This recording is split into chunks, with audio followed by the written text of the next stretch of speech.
جب آپ بغداد شریف میں علم دین پڑھتے تھے تو آپ کا معمول تھا کہ مدرسے کے اسباب پڑھ کر جنگلوں کی طرف نکل جاتے، وہیں صاحب سبق یاد کرتے اور عبادت میں مصروف رہا کرتے۔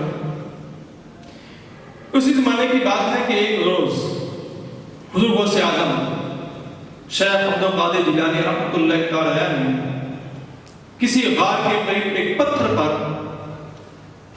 دیکھا، اس پر ایک درود پاک لکھا ہوا تھا،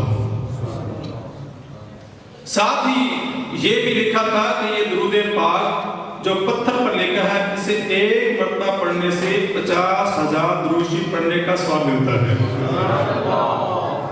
حضور غوث اعظم رحمۃ اللہ تعالیٰ نے وہ درود شریف لکھ لیا اور اسے پڑھنے لگے۔ بعد میں ایک روز آپ کو خواب میں پیارے آقا مکی مدنی مصطفیٰ صلی اللہ علیہ وسلم کی زیارت ہو جاتی ہے۔ آپ نے آخری نبی رسول ہاشمی صلی اللہ تعالیٰ علیہ وسلم سے اسی درود شریف کے متعلق پوچھا کہ کیا واقعی وہ درود شریف پڑھنے سے 50,000 کا درود شریف پڑھنے کا ثواب ملتا ہے؟ جب نبی پاک علیہ السلام کی زیارت ہوئی تو نبی پاک علیہ السلام سے پوچھا، عرض کی یا رسول اللہ صلی اللہ علیہ وسلم، جو میں نے پتھر پہ لکھا درود شریف پڑھا اس کا معمول بنایا ہوا ہے، کیا مجھے 50,000 پڑھنے کا ثواب ملتا ہے؟ تو نبی پاک علیہ السلام نے ارشاد فرمایا، اے پیارے بیٹے 50,000 نہیں بلکہ وہ درود شریف پڑھنے پر 70,000 درود شریف پڑھنے کا ثواب ملتا ہے۔ صلو علی الحبیب۔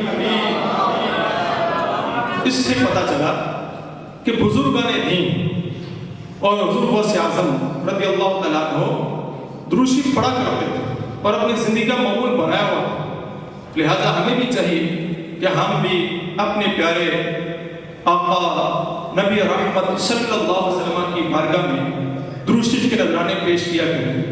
ایک حدیث شریف کا مفہوم ہے، نبی پاک علیہ السلام کا فرمانا ہے، جو بندہ ایک مرتبہ درود شریف پڑھتا ہے اللہ تبارک و تعالیٰ اسے 10 نیکیاں عطا فرماتا ہے، 10 گناہ معاف ہوتے ہیں، 10 درجے بلند ہوتے ہیں۔ تو لہذا ہمیں بھی اپنی زندگی میں درود شریف پڑھنے کا معمول بنانا چاہیے۔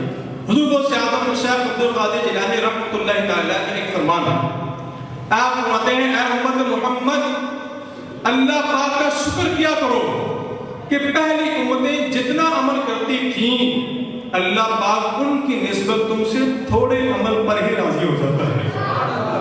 اور آپ مزید فرماتے ہیں کہ مسجد کو لازم پکڑو اور نبی رحمت شفیع امت صلی اللہ علیہ وسلم پر کثرت سے درود شریف پڑھا کرو۔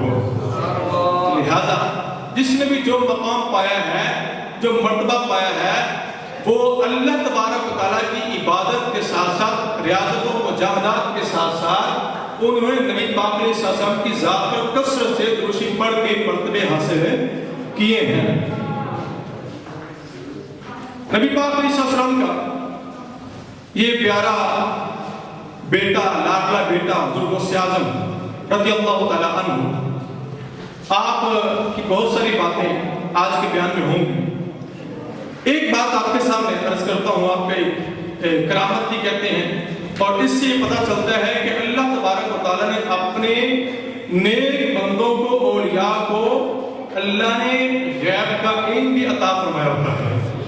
حقیقتاً تو اللہ تبارک و تعالیٰ انبیاء کو علم غیب دیتا ہے، تو سب سے بڑھ کر ہمارے نبی پاک علیہ السلام کو اللہ تبارک و تعالیٰ نے کلی علم عطا فرمایا، اور پھر نبی پاک علیہ السلام کے تصدق سے، وسیلہ سے اللہ تبارک و تعالیٰ نے آپ کی امت کے اولیاء کو بھی عطا فرمایا۔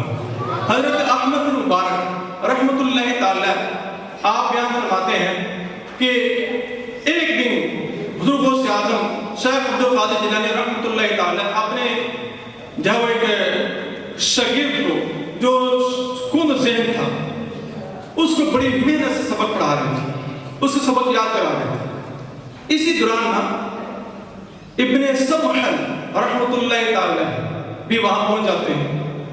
جب ابن سمحل رحمۃ اللہ تعالیٰ نے دیکھا کہ حضور غوث پاک رحمۃ اللہ تعالیٰ اس طالب علم دین کو دینی سبق پڑھانے میں بہت محنت و مشقت اٹھا رہے، تو حیران ہو گئے جب وہ طالب علم سبق پڑھ کے چلا گیا تو ابن سمح رحمۃ اللہ تعالیٰ کی مجھے بڑی حیرانی ہے کہ آپ ایک مند ذہن کو پڑھانے کے لیے اتنی مشقت اٹھا رہے ہیں۔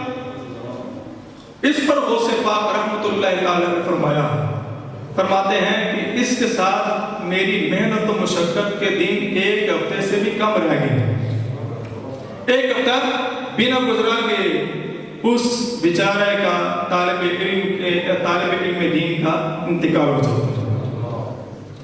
تو جب وہ وفات پا جاتے ہیں، ابن سمح رحمۃ اللہ فرماتے ہیں جیسا حضور غوث پاک رحمۃ اللہ نے فرمایا تھا کہ بالکل ویسے ہی ہفتے کا آخری دن تھا اس طالب علم کا انتقال ہو گیا۔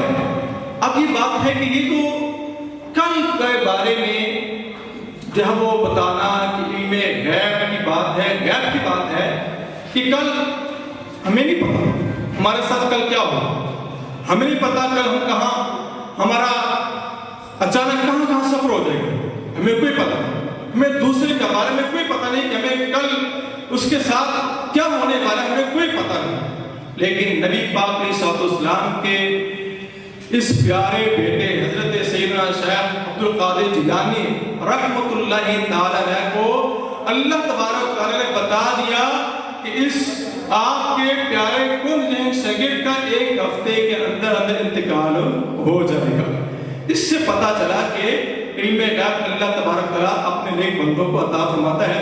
قرآن پاک کی آیت ہے، اللہ تبارک و تعالیٰ فرماتا ہے، سورہ جن ہے آیت نمبر 26 سے 27 میں عالم الغیب لا یظہر، عالم الغیب فلا یظہر علی غیبہ احدا الا من ارتضی من رسول، میں جو غیب کا جاننے والا ہے اپنے غیب کو کسی پہ ظاہر نہیں کرتا، ہاں رسولوں میں سے جس کو چن لیتا ہے ان پر اپنا علم غیب ظاہر فرماتا ہے۔ لیکن اس آیت کریمہ میں اتنا تو بالکل صاف اور واضح فرما دیا گیا کہ اللہ پاک اپنے چنے ہوئے رسولوں کو علم غیب عطا فرماتا ہے۔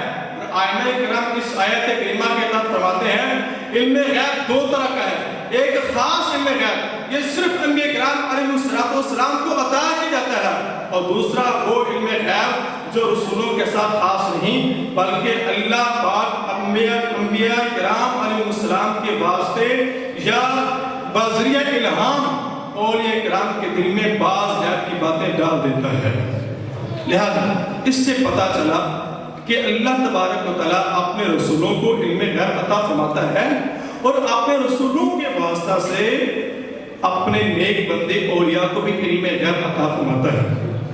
اب بخاری شریف کی حدیث پاک ہے، اس صحیح بخاری شریف کے اندر یہ حدیث پاک موجود ہے، نبی پاک علیہ السلام کا فرمان ہے کہ وَمَا يَزَالُ عَبْدِي يَتَقَرَّبُ إِلَيَّ بِالنَّوَافِلِ حَتَّى أُحِبَّهُ، تو میرا بندہ ہمیشہ نوافل پڑھ کے میرا قرب حاصل کرتا رہتا ہے، حَتَّى أُحِبَّهُ، یہاں تک کہ پھر میں اس کو اپنا محبوب بنا لیتا ہوں، اس کو اپنا محبوب بنا لیتا ہوں، اس کو پیارا بنا لیتا ہوں۔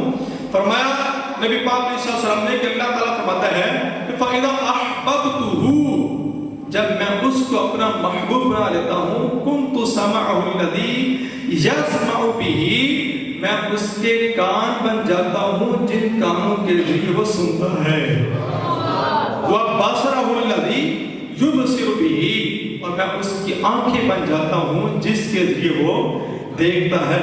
مطلب یہ ہے کہ جب بندہ اللہ پاک سے محبت کرتا ہے، اللہ پاک اسے اپنا محبوب بنا لیتا ہے، تب وہ بندہ فنا فی اللہ کے درجے پر پہنچ جاتا ہے۔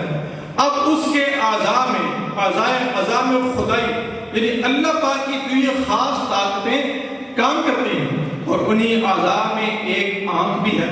بظاہر دیکھنے میں اس کی آنکھ عام لوگوں کی آنکھ جیسی ہی ہوتی ہے، مگر وہ رب کریم کے نور سے دیکھتا ہے۔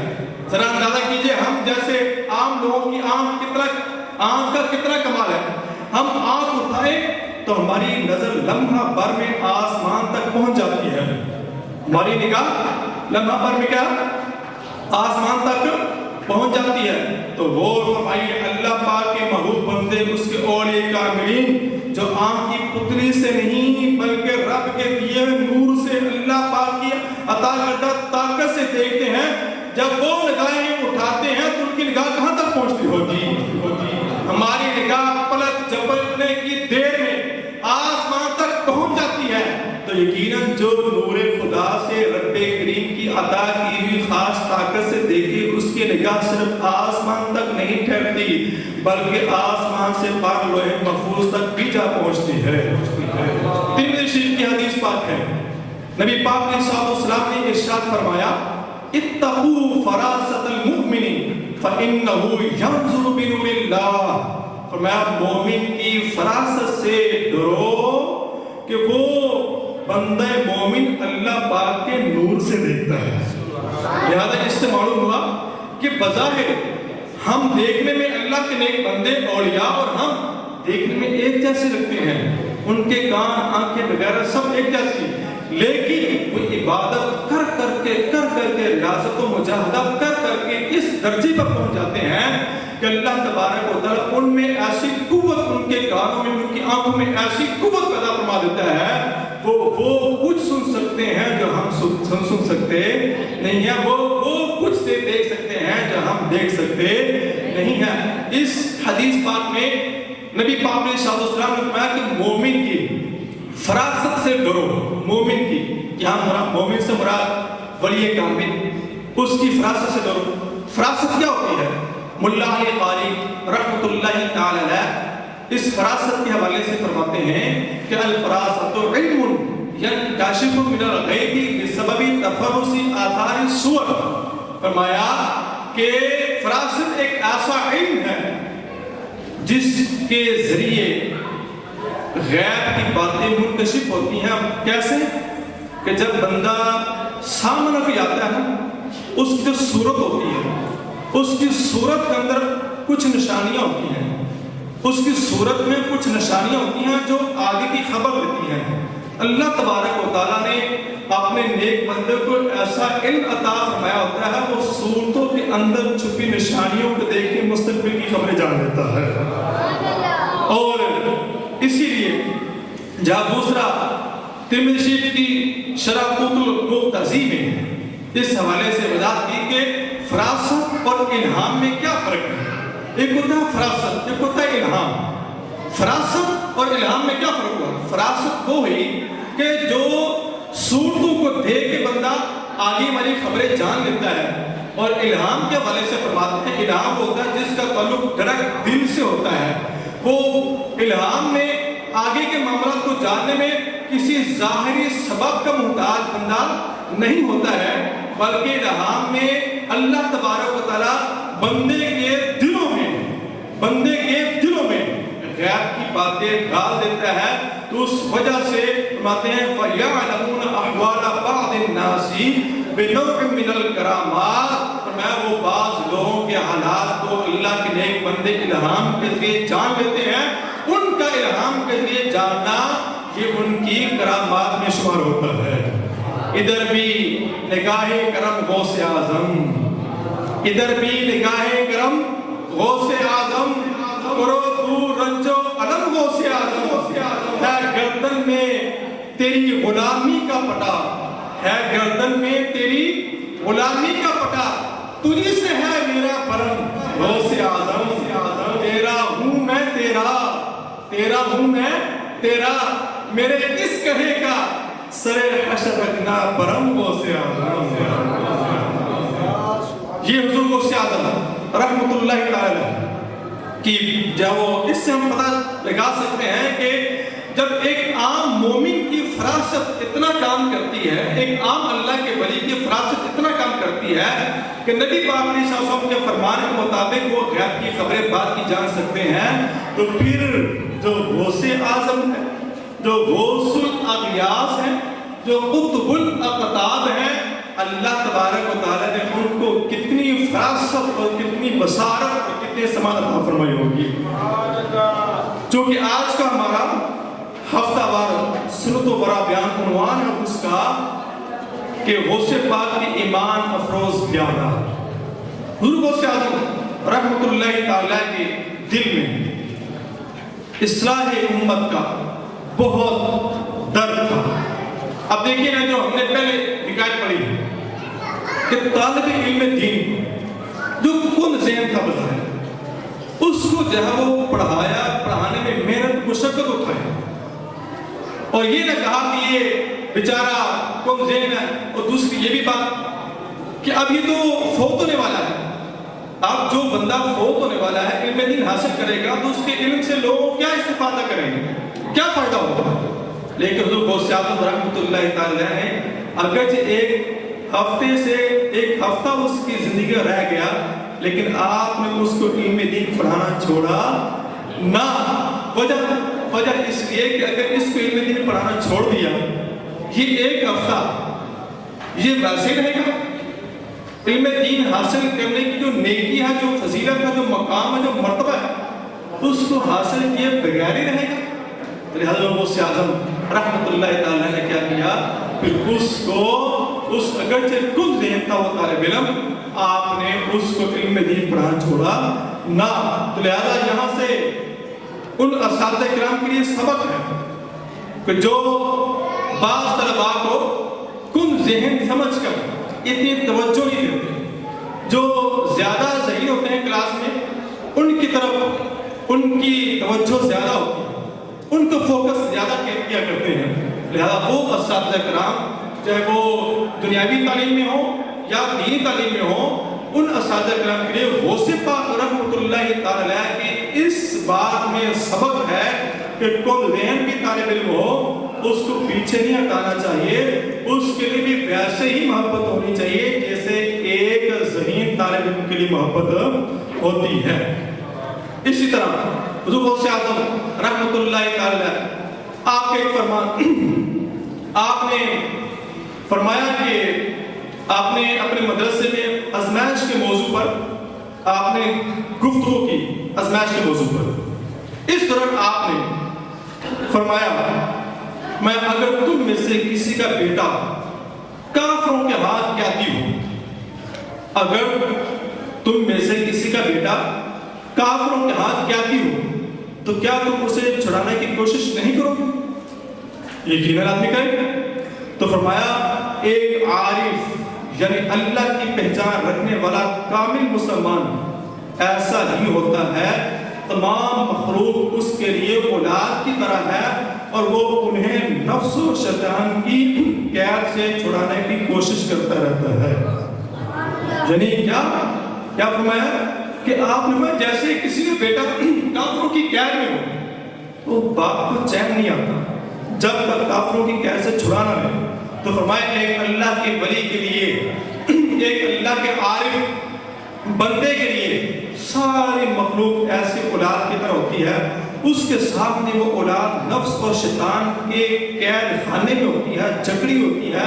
تو کیا کرتا ہے، اس کی خواہش ہوتی ہے کہ وہ جس طرح کافر کو بچانے میں باپ کو جب وہ تڑپ رہتی ہے اور چھڑائے بغیر چین نہیں آتا ہے، تو فرمایا ایسے ہی اللہ کے جو نیک بندے ہوتے ہیں، جو عارف کامل ہوتے ہیں، ان کی بھی یہ کیفیت ہوتی ہے، وہ اللہ کی مخلوق سے اتنی محبت کرتے ہیں، اتنی شفقت رکھتے ہیں، وہ بھی سمجھتے ہیں کہ یہ جو نماز کی طرف نہیں آتے ہیں، دین کی طرف نہیں آتے ہیں، اسلام کی طرف نہیں آتے ہیں، سنتوں کی پابندی کی طرف نہیں آتی ہیں، نیک لوگوں کی صحبت کی طرف جو نہیں آتے ہیں، ان کے دل میں اللہ تبارک تعالیٰ نے اولاد کی طرح مخلوق کے لیے شفقت رکھی ہوتی ہے، محبت رکھی ہوتی ہے۔ وہ بھی چاہتے ہیں کہ ہماری یہ اللہ کی یہ جو مخلوق ہے، یہ مخلوق راہ راست پہ آ جائے، نفس اور شیطان کے قید سے چھوٹے اور چھوٹ کر اللہ تبارک تعالیٰ کی بارگاہ میں حاضری دینے کی کوشش کر دے۔ جو ہے وقف سنت کی خدمت کی خاطر، جو ہے وقف سنت کی خدمت کی خاطر، انہیں حشر میں بخشوا غوث اعظم، جو ہے وقف سنت کی خدمت کی خاطر، انہیں حشر میں بخشوا غوث اعظم، جو روزانہ دیتے ہیں نیکی کی دعوت، انہیں حشر میں بخشوا غوث اعظم، سفر قافلے میں جو کرتے ہیں ہر ماہ، سفر قافلے میں جو کرتے ہیں ہر ماہ، انہیں حشر میں بخشوا غوث اعظم۔ رحمت اللہ تعالی علیہ، آپ کی ایک زندگی کا بڑا اہم مقصد تھا۔ وہ اہم مقصد کیا تھا؟ حضور غوث اعظم رحمت اللہ تعالی فرماتے ہیں پاک ہے وہ ذات جس نے میرے دل میں مخلوق کی خیر خواہی کا جذبہ ڈال دیا، اور مخلوق کی خیر خواہی کرنا میری زندگی کا بڑا مقصد بنایا۔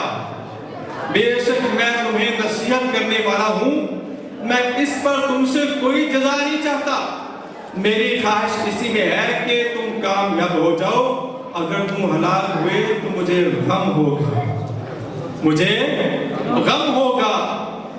اسیروں کے مشکل کشا غوث اعظم، اسیروں کے مشکل کشا غوث اعظم، فقیروں کے حاجت روا غوث اعظم، گرا ہوں بڑاؤں میں بندہ تمہارا، مدد کے لیے آؤ یا غوث اعظم۔ 546 سنہ ہجری رجب کا مہینہ تھا، جمعہ کے دن حضور غوث پاک رحمت اللہ تعالیٰ نے اپنے مدرسے میں توحید کے موضوع پر طویل بیان فرمایا۔ بیان کے آخر میں گفتگو کو سمیٹتے ہوئے فرمایا، اے لوگوں، میں تمہاری طرف صرف اور صرف اللہ پاک کے رضا کے لیے متوجہ ہوتا ہوں، میرے اندر تمہارے لیے ایسی رحم دلی اور شفقت ہے، اگر ہو سکتا تو میں تمہاری جگہ تم میں سے ہر ایک کی قبر میں خود اترتا اور تمہاری طرف سے نکیرین کو جواب بھی خود ہی دیتا۔ یعنی اتنی محبت اپنے مریدوں کے ساتھ، مسلمانوں کے ساتھ، اس قدر درجہ محبت کہ فرماتے ہیں کہ کیا کہ میں خود ہی تمہاری جگہ میں اترتا تو فرشتوں کے میں تمہاری جگہ پہ جواب دے کے میں تمہیں تمہاری جنت، تمہاری قبر کو جنت کے باغوں سے باغ بنا دیتا۔ قلب مردہ کو بھی ٹھوکر سے جلا دو مرشد، قلب مردہ کو بھی ٹھوکر سے جلا دو مرشد، تم نے ٹھوکر سے ہے مردوں کو جلایا ہو یا غوث، آفتوں میں ہوں گرفتار مدد کو آؤ، آج دنیا کے غموں نے ہے ستایا یا غوث، میں جہنم میں نہ اب جاؤں گا انشاءاللہ، رہنما تم کو جو میں نے ہے بنایا یا غوث۔ تو غور فرمائیں، یہ کیسی خواہی، یہ کیسا عظیم جذبہ ہے۔ قبر کی پہلی رات کیسی سخت ترین رات ہوتی ہے، مردہ صدموں سے دو چار ہوتا ہے، دنیا چھوٹنے کا غم، اولاد کی جدائی کا غم، پھر روح نکلنے کی تکلیف، قبر کی وحشت، اندھیرا، تنہائی، پھر اس کے ساتھ ہی فرشتے قبر کی دیواریں چیرتے ہوئے آ جاتے ہیں، میت سے سوالات کرتے ہیں۔ اس دنیا میں ہمارے بہت دوست ہیں، رشتہ دار ہیں، کوئی تو بس اپنے مطلب تک ہوتا ہے، اور جو باوفا زندگی پر ساتھ نبھاتے بھی ہیں تو صرف قبر کے کنارے تک۔ شاید سگا باپ بھی اپنے بیٹے کی ایسی خواہش نہ کر سکے کہ بیٹا میں چاہتا ہوں تمہاری جگہ تمہاری قبر میں لیٹ جاؤں اور تمہاری طرف سے نکیرین کو جواب میں دوں۔ یہ پیروں کے پیر دستگیر، شہباز لامکانی، محبوب سبحانی سیدنا شیخ عبدالقادر جیلانی رحمت اللہ تعالیٰ فرما رہے ہیں، جو فرما رہے ہیں اے میرے محبوب صلی اللہ علیہ وسلم کے امتیوں، میری خواہش تو یہ ہے کہ تم میں سے کسی کو بھی قبر کی وحشت و تنہائی سے دو چار ہونا نہ پڑے، تم میں سے کسی کی بھی قبر جہنم کا گڑھا نہ بنے، میں خود تمہاری قبر میں اتروں اور تمہاری طرف سے نکیرین کے سوالوں کے جواب بھی خود ہی دوں، تاکہ تمہاری قبر جنت کے باغوں سے باغ بن جائے اور تم نجات پا جاؤ۔ اللہ اکبر۔ حضور غوث اعظم رحمت اللہ تعالیٰ ایسی محبت اپنے مریدوں کے ساتھ، ایسی شفقت اپنے محبین کے ساتھ، ان کی محبت میں رہنے والے تڑپنے والوں کو خوشخبری ہے انشاءاللہ تبارک و تعالیٰ حضور غوث پاک رحمت اللہ تعالیٰ کے تصدق سے وسیلہ سے انشاءاللہ ہمیں اللہ تبارک و تعالیٰ ہماری قبر کو جنت کے باغوں سے باغ بنائے گا۔ حضور غوث پاک رحمت اللہ تعالیٰ کی باتیں تو ہم کر رہے ہیں، ان کی باتیں تو سن رہے ہیں، لیکن ہمیں یہ بھی تو پتا ہونا چاہیے ان کا تعارف کیا ہے۔ ان کا مختصر سا تعارف آپ کے سامنے پیش کیا جاتا ہے۔ آپ کا نام پاک عبدالقادر اور کنیت ابو محمد ہے۔ محی الدین یعنی دین کو زندہ کرنے والا، یہ آپ کا لقب۔ اسی طرح غوث الثقلین بھی آپ کا لقب ہے۔ غوث الثقلین کا مطلب ہے یعنی جنوں اور انسانوں کے غوث و مددگار، یہ آپ کے مشہور لقبات ہیں۔ تو ہے وہ غوث کہ ہر غوث ہے شہدا تیرا، تو ہے وہ غوث کہ ہر غوث ہے شہدا تیرا، تو ہے وہ غیث کہ ہر غیث ہے پیاسا تیرا۔ یعنی اے ہمارے پیارے غوث پاک رحمۃ اللہ تعالیٰ آپ کو غوث ہے کہ ہر غوث آپ کا عاشق ہے، آپ ایسی بارش ہیں، وہ نایاب پانی ہے کہ خود بارش بھی اس کی پیاسی ہے۔ حضور غوث پاک رحمۃ اللہ تعالیٰ 470 ہجری کو جیلان میں پیدا ہوئے۔ 470 ہجری کو آپ جیلان میں پیدا ہوئے۔ 91 سال اس دنیا میں تشریف فرما رہے ہیں۔ 561 ہجری میں آپ نے دنیا سے پردہ فرمایا۔ آپ ولیوں کے ولی ہیں، پیروں کے پیر ہیں، پیر دستگیر روشن ضمیر سلطان اولیاء ہیں۔ جس طرح آپ رحمۃ اللہ تعالیٰ ولایت کے ولایت بہت جب وہ بلند رتبہ رکھتے ہیں، اسی طرح علم میں بھی بہت اونچے مقام کے مالک ہیں۔ آپ اپنے زمانے کے سب سے بڑے مفتی بھی تھے، باقاعدہ فتوے بھی لکھا کرتے تھے اور مدرسے میں پڑھایا بھی کرتے تھے۔ خوش نصیب ہیں وہ، میں مبارکباد پیش کرتا ہوں ان اساتذہ کرام کو جو مدارس میں پڑھاتے ہیں، جو دین پڑھاتے ہیں، جو اسلام پڑھاتے ہیں، دین سکھاتے ہیں، اور مبارک بھی دیتا ہوں ان طالب علموں کو جو مدارس میں پڑھتے ہیں، دین سیکھتے ہیں۔ حضور غوث پاک رحمۃ اللہ تعالیٰ نے ساری زندگی مدرسے میں پڑھایا ہے۔ آج لوگ حضور غوث پاک رحمۃ اللہ تعالیٰ کی 11ویں تو مناتے ہیں، لیکن شاید بہت سب کو یہ نہ پتا ہو کہ حضور غوث پاک رحمۃ اللہ تعالیٰ کی ہستی کتنی عظیم ہستی، کتنے جب وہ بڑے متبحر عالم تھے۔ شاید یہ بھی لوگوں کو نہ پتا ہو کہ آپ مدرسے میں پڑھاتے تھے، آپ ہزاروں شاگردوں کے جب وہ استاد تھے۔ آپ 5ویں صدی ہجری، آپ کا ایک لقب ہے محی الدین، دین کو زندہ کرنے والا۔ یہ دین کو زندہ کرنے والا لقب آپ کا کیوں ہے؟ تو اس کے بارے میں ہے کہ 5ویں صدی ہجری یعنی جس دور میں حضور غوث اعظم شیخ عبد القادر جیلانی رحمۃ اللہ تعالیٰ کی تشریف آوری ہوئی، اس وقت امت مسلمہ کئی آزمائشوں کا شکار تھی۔ مسلمانوں کے عقائد و نظریات پر حملے کیے جا رہے ہیں، بد مذہبی پھیل رہی، مسلمانوں کے اخلاق و کردار کو مجروح کیا جا رہا، کافر سازشیں رچا رہے۔ اندلس جو موجودہ اسپین ہے، اس میں مسلم حکومت دم توڑ گئی۔ مصر میں کفار کا قبضہ ہو چکا تھا، اور عراق میں حسن صفار نامی منافق اور انتہائی صفاق شخص کی تنظیم قتل و غارت اور لوٹ مار مچا دی۔ اور بغداد شریف جو اس وقت دارالخلافہ تھا، یہاں کے حالات ایسے تھے کہ کہا جاتا تھا اس دارالخلافہ کے بغداد شریف کے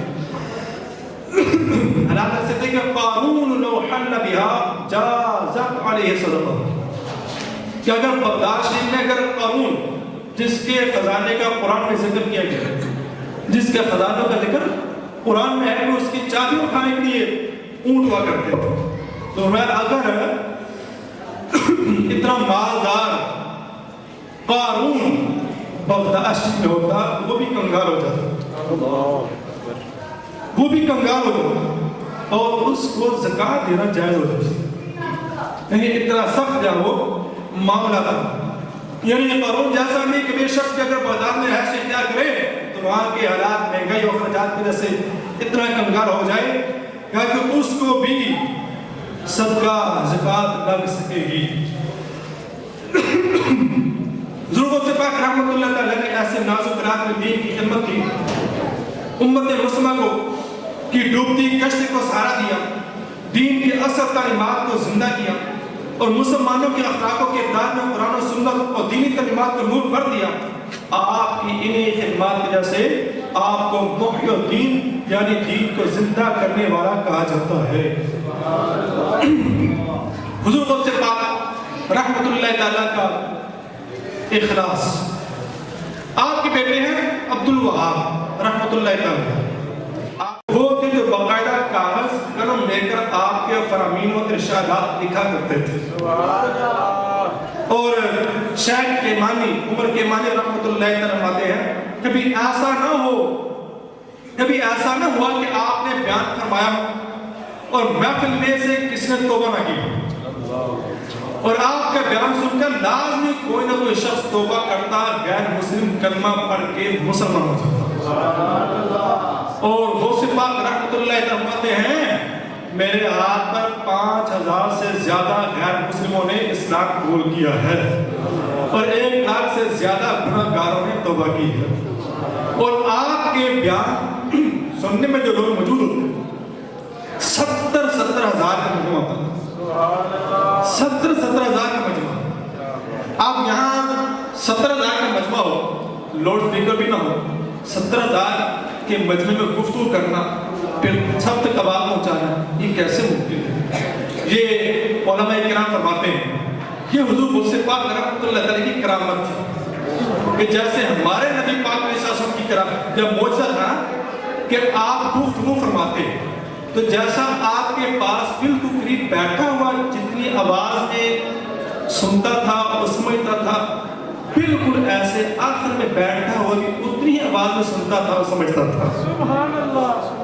اور چونکہ آپ چونکہ لاڈلے بیٹے تھے حضور غوث پاک رحمۃ اللہ علیہ نبی پاک علیہ السلام کی جب نسب میں آپ عظیم شاملوں کے مالک، تو جو اوصاف نبی پاک علیہ السلام کو اللہ تبارک تعالیٰ نے عطا کیے حضور غوث پاک رحمۃ اللہ تعالیٰ کو اللہ تبارک تعالیٰ نے ان اوصاف کا اپنے نبی اور اپنے نانا کے اوصاف کا مظہر بنا. تو غوث پاک رحمۃ اللہ تعالیٰ بھی جب گفتگو فرماتے 70,000 کا مجمع ہوتا تو جیسا آپ کے پاس بالکل قریب بیٹھا ہوا سنتا تھا سمجھتا تھا برابر کی بات ہوتی تھی، میں ایسے ہی جو اہل میں بیٹھا ہوتا تھا اس کو بھی ایسے ہی برابر کی آواز جاتی تھی اور وہ سمجھتا تھا بات کو.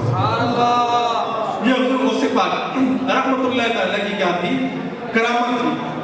بہجت الاسرار شریف کے اندر موجود ہے حضور غوث پاک رحمۃ اللہ تعالیٰ کے شہزادے شیخ عبد الوہاب رحمۃ اللہ تعالیٰ نے علم دین سیکھنے کے دور دراز کا سفر کیا.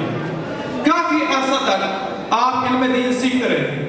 جب علم دین سیکھ کر بغداد سے واپس آئے نا تو ایک روز آپ نے اپنے والد محترم حضور غوث پاک رحمۃ اللہ تعالیٰ کی خدمت میں عرض کیا میں چاہتا ہوں کہ میں آپ کی موجودگی میں بیان کروں، میں آپ کی موجودگی میں بیان کروں.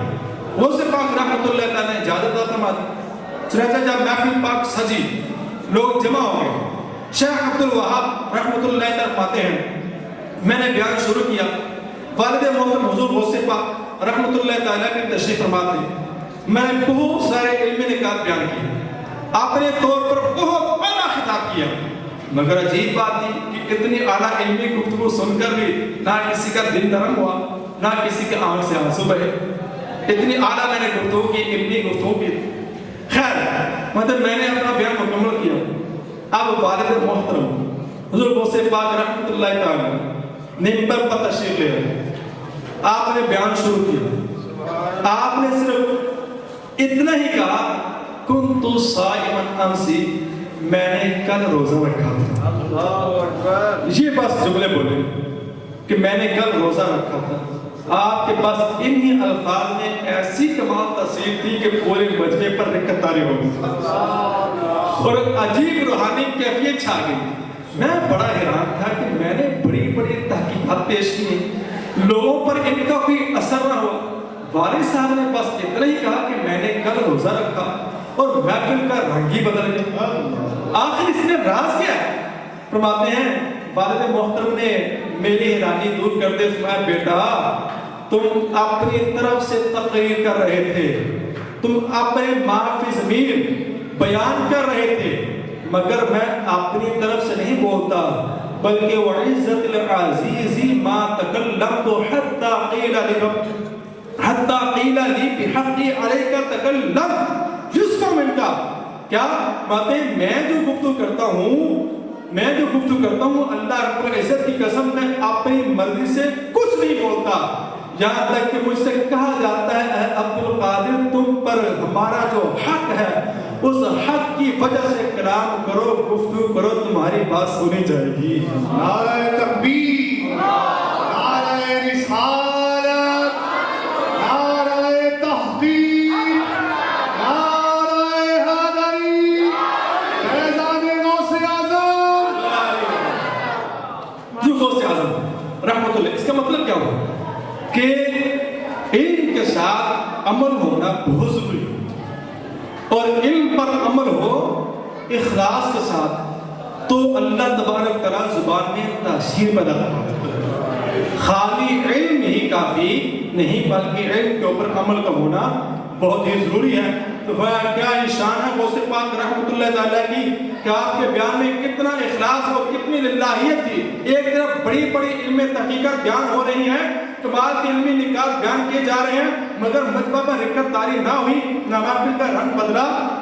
جو غوث پاک رحمۃ اللہ تعالیٰ صرف اتنا کہتے ہیں میں نے کل روزہ رکھا تھا، اور مجمع کا رنگ ہی بدل جاتا ہے، لوگوں کے دل پگھل جاتے ہیں، رکت داری ہو جاتی ہے۔ کیوں؟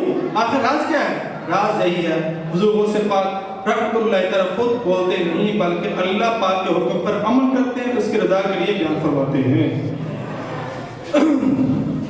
عقیدے کا مسئلہ بھی ایک مرتبہ آپ کے سامنے، جہاں وہ ایک شخص تھے، امام ذاتی رحمۃ اللہ تعالیٰ فرماتے ہیں، شیخ ابو بکر امام رحمۃ اللہ تعالیٰ، حضور غوث پاک رحمۃ اللہ تعالیٰ کے دور مبارک میں ایک عالم تھے، اور فرماتے ہیں بعض سے علم قید وہ پڑھا کرتا تھا، وہ عالم علم قید عقائد کی جو گہرے میں جاتا تھا۔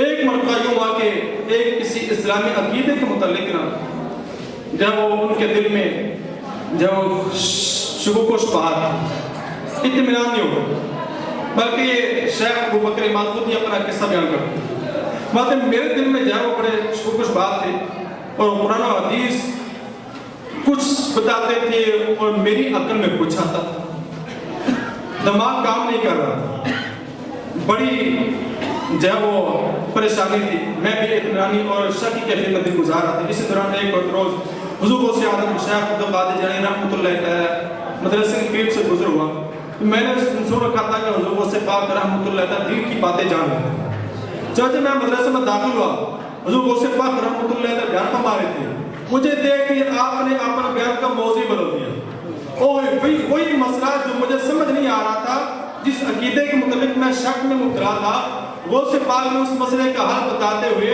ارشاد فرمایا، اعتقادنا اعتقاد السلف الصالح والصحابہ، ہمارا وہی عقیدہ ہے جو سلف صالحین اور صحابہ کا عقیدہ ہے۔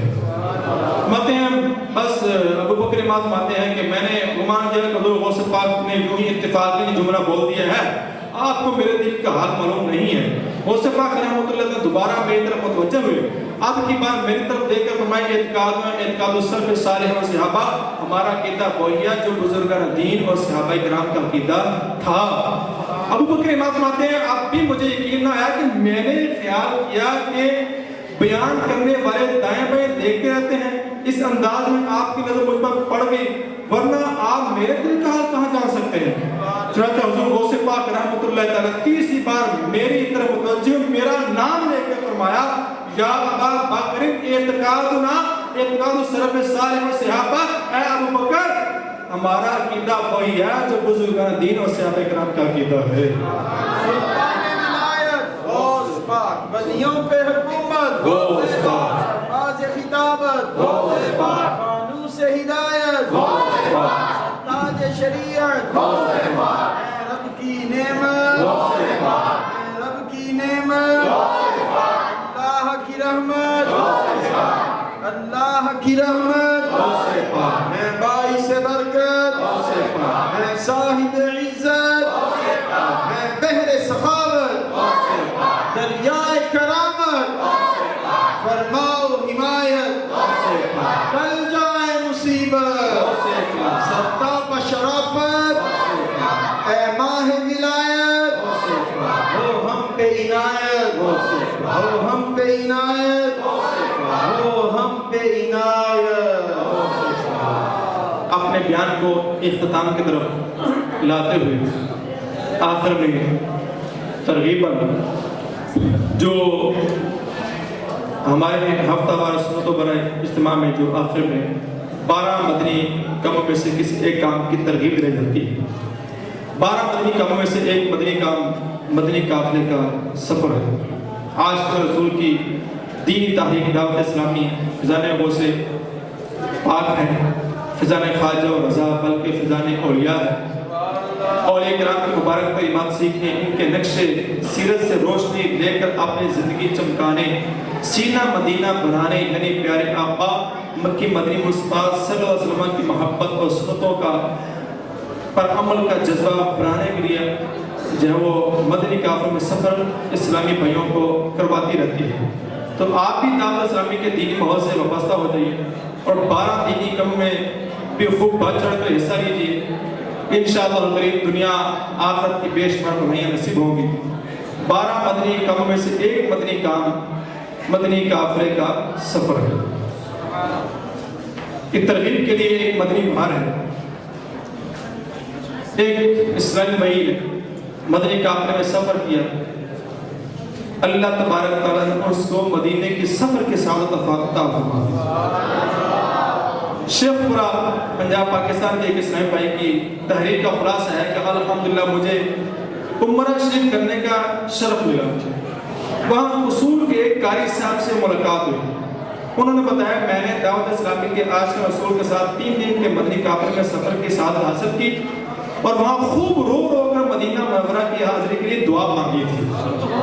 دعا کی قبولیت کے آثار یوں ظاہر ہوئے کہ جب مدنی قافلے سے واپس آیا اور حسب معمول بچوں کو قرآن پاک پڑھانے کے لیے کسی کے گھر پہنچا تو صاحب خانہ کافی مہربانی سے پیش آئے اور کہا قاری صاحب ماشاءاللہ آپ ہمارے بچوں کو قرآن پاک کی تعلیم دیتے ہیں، اگر آپ کو کوئی خواہش ہو تو بتا دیجئے. ابتدا میں نے ٹاٹوں سے کام لیا مگر ان کے اصرار پر کہہ دیا کہ دیدار مدینہ کی آرزو ہے.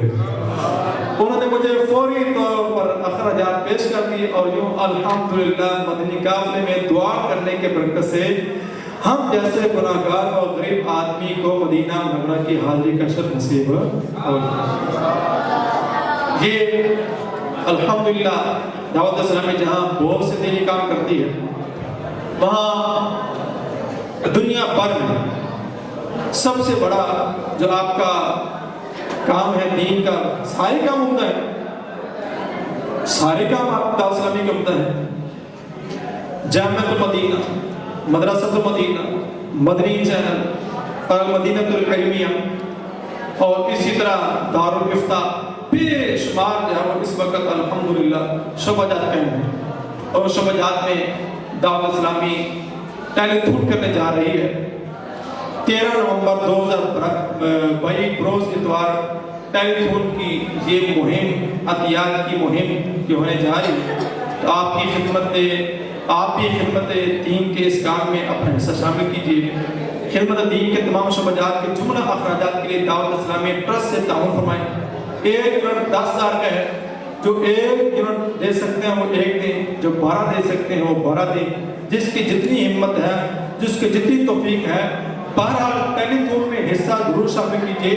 ہمارے آقا پیارے مکی مدنی مصطفیٰ صلی اللہ علیہ وسلم نے فرمایا ان الصدقات لتطفئ غضب الرب وتدفع میتۃ السوء، یعنی صدقہ اللہ پاک کے غضب کو بجھاتا اور بری موت کو دفع کرتا ہے.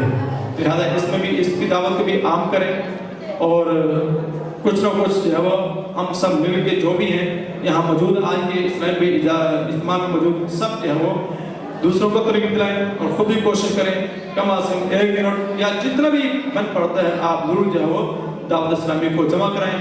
اور بیان کے اختتام پہ چونکہ سنت ایک آدھی نبی پاک کی سب کچھ سنت بیان کی جاتی ہے تو آج کے ہفتہ وار اجتماع میں جو سنت بیان کی جائے گی وہ ہے سرما لگانے کی سنتیں اور آداب. سرما لگانا نبی پاک علیہ السلام کی سنت ہے. نبی پاک علیہ السلام کا فرمان ہے تمام سرموں میں بہتر سرما عصمت ہے کہ یہ نگاہ کو روشن کرتا ہے اور پلکیں اگاتا ہے. تو آج کے رسول پتھر کا سرما استعمال کرنے میں حرج نہیں ہے اور سیاہ سرما یا کاجل بکست زینت خوبصورتی کی وجہ سے مرد کو جب لگانا یہ مکروہ ہے. یعنی سرما خوبصورتی کی وجہ سے لگانا یہ مکروہ ہے. ہاں سنت سمجھ کے لگائیں تو اس میں ثواب ملتا ہے، اور زینت مقصود نہ ہو تو پھر کوئی کراہت نہیں ہے۔ سرما رات کو سوتے وقت استعمال کرنا سنت ہے، یہ بھی بات، رات کو سوتے وقت سرما استعمال کرنا یہ سنت ہے۔ سرما استعمال کرنے کے 3 منقول طریقوں کا خلاصہ پیش خدمت ہے۔ پہلے یہ ہے کہ کبھی دونوں آنکھوں میں 3 سرائیاں، نمبر 2 کبھی سیدھی آنکھ میں 3 سرائیاں اور الٹی آنکھ میں 2۔ تیسرا طریقہ یہ ہے تو کبھی دونوں آنکھوں میں 2 اور پھر آخر میں 1 سرائی کو سرمے والی کر کے اسی کو باری باری دونوں آنکھوں میں لگائیے۔ اس طرح کرنے سے انشاءاللہ کریم تینوں طریقوں پر عمل ہوتا رہے گا۔ الفت مصطفیٰ مختلف عجب نہیں کہ لکھا لوح کا نظر آئے، جو نقش پاک لگاؤں غبار آنکھوں میں۔ آخر میں ہفتہ وار سب برے اجتماع میں جو درود پاک پڑھے جاتے ہیں وہ درود پاک بھی پڑھ لیتے ہیں۔ آئیے شب جمعہ کا درود۔ بزرگوں نے فرمایا کہ جو شخص ہر شب جمعہ اور جمعہ کی درمیانی رات یہ درود پاک پابندی سے کم از کم 1 مرتبہ پڑھے، موت کے وقت سرکار مدینہ صلی اللہ علیہ وسلم کی زیارت کرے گا، اور قبر میں داخل ہوتے وقت بھی یہاں تک کہ وہ دیکھے گا کہ سرکار مدینہ صلی اللہ علیہ وسلم اسے قبر میں اپنے رحمت بھرے ہاتھوں سے اتار رہے ہیں۔ آئے مل کے پڑھتے ہیں، اللہم صلی وسلم وبارک علی سیدنا محمد النبی امی حبیب العالم قدر عظیم جاہ وعلا آلہ وصحبہ وسلم۔ تمام گناہ معاف۔ حضرت انس رضی اللہ تعالیٰ عنہ سے بیعت ہے کہ تاجدار مدینہ صلی اللہ علیہ وسلم نے فرمایا جو شخص یہ درود پاک پڑھے، اگر کھڑا تھا تو بیٹھنے سے پہلے اور بیٹھا تھا تو کھڑے ہونے سے پہلے اس کے گناہ معاف کر دیے جائیں گے۔ درود شریف ہے، اللہم صلی علی سیدنا و مولانا محمد وعلا آلہ وسلم۔ رحمت کے 70 دروازے کھل جاتے ہیں۔ جو یہ درود پاک پڑھتا ہے اس پر رحمت کے 70 دروازے کھول دیے جاتے ہیں۔ وہ درود شریف کون سا ہے؟ پڑھیے، صلی اللہ علی محمد۔ 6 لاکھ درود شریف پڑھنے کا ثواب۔ علامہ احمد ساقی رحمۃ اللہ تعالی بعض بزرگوں سے نقل کرتے ہیں اس درود شریف کو ایک بار پڑھنے سے 6 لاکھ درود شریف پڑھنے کا ثواب حاصل ہوتا ہے۔ اور مل کے پڑھتے ہیں، اللہم صلی علی سیدنا محمد عدد ما فی علم اللہ صلاة دائمة بدوام ملک اللہ۔ قرب مصطفیٰ صلی اللہ علیہ وسلم پانے کا ذریعہ ایک درود شریف۔ ایک دن ایک شخص آیا تو حضور انور صلی اللہ علیہ وسلم نے اسے اپنے اور صدیق اکبر رضی اللہ تعالیٰ عنہ کے درمیان بٹھا لیا۔ اس سے صحابہ کرام علیہ رضوان کو حیرت ہوئی، یہ کون بڑے مرتبے والا شخص ہے؟ جب وہ چلا گیا تو سرکار صلی اللہ علیہ وسلم نے فرمایا، یہ جب مجھ پر درود پاک پڑھتا ہے تو یوں پڑھتا ہے، اللہم صلی علی محمد وانزل المقعد المقرب عندك یوم القیامہ۔ 1000 دن تک نیکی۔ حضرت عبداللہ بن عباس رضی اللہ تعالیٰ عنہ سے روایت ہے کہ سرکار مدینہ صلی اللہ علیہ وسلم نے فرمایا، اس کو پڑھنے والے کے لیے 70 فرشتے 1000 دن تک نیکیاں لکھتے ہیں. پڑھیے جزا اللہ عنا محمدن ما ہوا اہلہ. گویا شب قدر حاصل کر لی. فرمان مصطفیٰ صلی اللہ علیہ وسلم ہے جس نے اس دعا کو 3 مرتبہ پڑھا گویا اس نے شب قدر حاصل کر لی. لا الہ الا اللہ الحلیم الکریم سبحان اللہ رب السماوات السبع ورب العرش العظیم. لا الہ الا اللہ الحلیم الکریم سبحان اللہ رب السماوات السبع ورب العرش العظیم.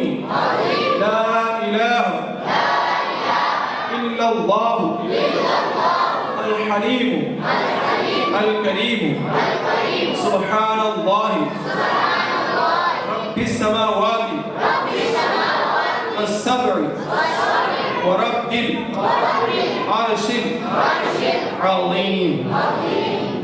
صلوا علی الحبیب